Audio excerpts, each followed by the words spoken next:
Je vous remercie d'accueillir Frédéric Michaud d'Opinionway. Les chiffres consommateurs du mois.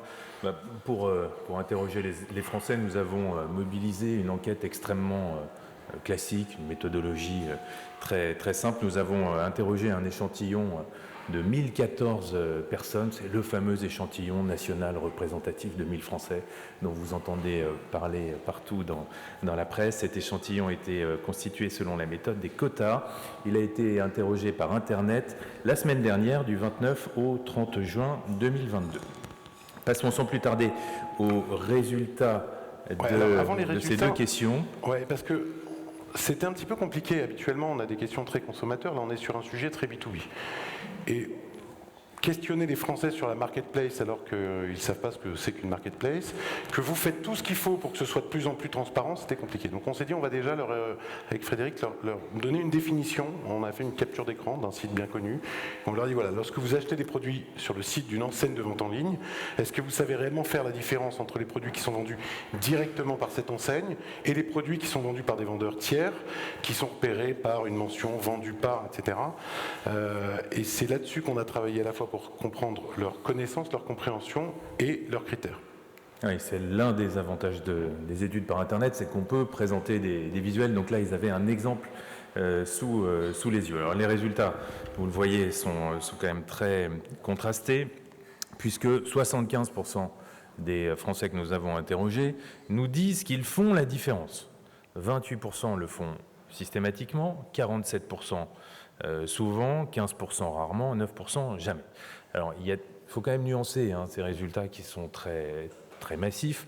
D'abord, première limite, évidemment, on vient de leur présenter un exemple. Ce n'est pas la même chose quand ils sont en situation réelle. Et puis ensuite, c'est la limite de toute étude, c'est-à-dire c'est du déclaratif. C'est beaucoup plus valorisant de dire « je sais faire une différence » que de reconnaître ou d'admettre, y compris dans le cadre d'un sondage d'opinion face à un écran et sous la garantie de l'anonymat, qu'on a du mal à effectuer cette différence.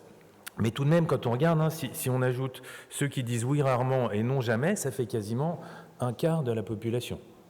Donc on peut sans doute considérer que ces 75% qui déclarent faire la différence souvent ou systématiquement, c'est plutôt un plafond qu'un plancher. D'ailleurs, quand on regarde dans le détail des sous-catégories de la population, des ventilations des résultats, on voit quelques différences qui sont importantes et qui sont significatives. Les cadres, les professions intellectuelles dites supérieures, déclarent davantage faire la différence que les catégories populaires. Et puis on a les plus de 50 ans qui éprouvent peut-être davantage de difficultés à bien identifier la différence entre les produits qui sont vendus directement par une enseigne et les produits qui sont vendus par des vendeurs partenaires. Alors la deuxième question concerne les critères les plus importants, l'importance des critères d'achat lorsque les Français achètent des produits qui sont vendus par des vendeurs partenaires sur des sites de vente en ligne. Bon, le premier résultat, c'est que sur les 15 critères que nous avons testés, tous sont jugés majoritairement importants.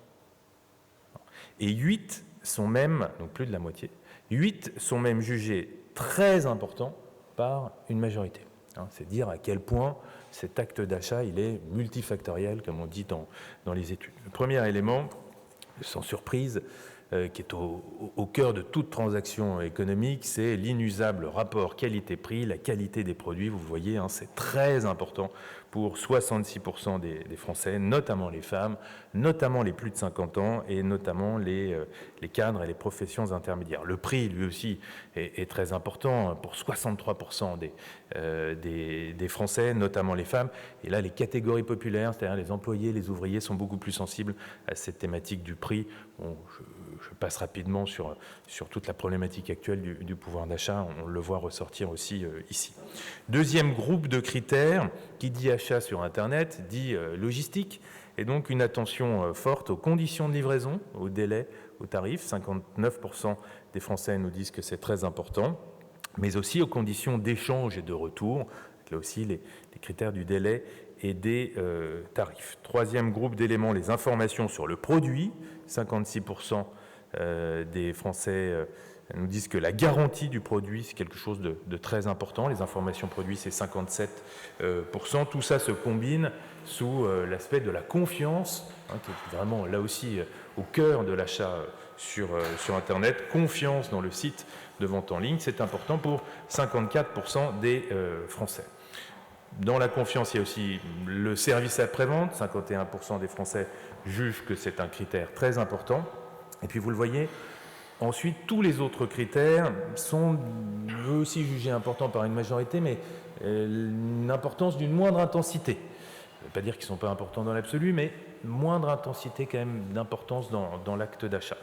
C'est le cas notamment pour la disponibilité du produit. 46% des Français jugent que c'est très important. C'est un petit peu plus le cas, plus on est âgé, plus on juge que la disponibilité du produit est importante. Ensuite, des éléments qui concernent le vendeur, la réputation du vendeur final, c'est important pour 46% des Français. Peut-être que là, il y a un transfert de légitimité entre le site de l'enseigne et le vendeur associé. Les informations sur le vendeur, ça aussi c'est important. On retrouve des éléments un petit peu plus classiques de l'achat sur Internet, le choix des produits proposés, le gain de temps. Et puis en bas de tableau, 2 critères qui sont un petit peu moins déterminants, en tout cas qui sont vraiment, je dirais, au second plan. Les services associés qui sont proposés, seuls 23% nous disent que c'est très important. Et puis la découverte d'un produit que vous ne connaissiez pas auparavant. Voilà ce qu'on pouvait dire brièvement en introduction de cette matinée. Merci beaucoup pour votre attention. Merci. Merci.